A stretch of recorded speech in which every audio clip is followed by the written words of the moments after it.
against all others. So others are aliens. If they come into your country, they are treated as aliens. They are not given the same rights. We don't believe in nationalism. Not because we are Muslims, but because we are Africans. There is hardly a national barrier, a cultural barrier between ourselves and our neighbors here in Africa. All religions, Christianity and Islam, tell you to be nice to your neighbor and to be close to him. So we would like to organize regional connections with all African countries around us. If powerful European countries are now closing up in a community, Africans, which are very poor, of course, need more community and regional organization than yesterday. And also, anyone who comes into our country, even if he's not a Muslim, let alone Muslims who come to us, they are welcome to come in. If they want to stay here, they can stay. If they want to become nationalized and have full rights, they can have those full rights. So those frontiers are not finite, ultimate limitations of our connection, human relations to human beings. What lessons do you offer other Muslim countries who want to follow your path? Well, the lesson is that if the Sudan, which is a weaker country, historically and materially, is proceeding towards Islam and thereby reconciling between government and the values of society, I think that every other Muslim should do it that way. We can never have a representative government in any Muslim country if it doesn't become an Islamic government.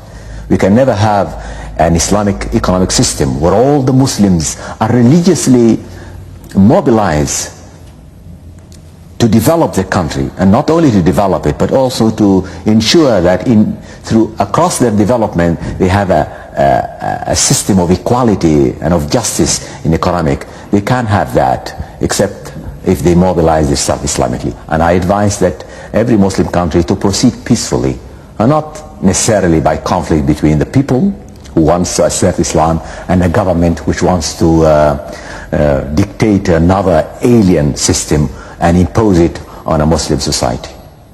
What freedom of choice do citizens have in your Islamic state? What happens to the secular dimension of life?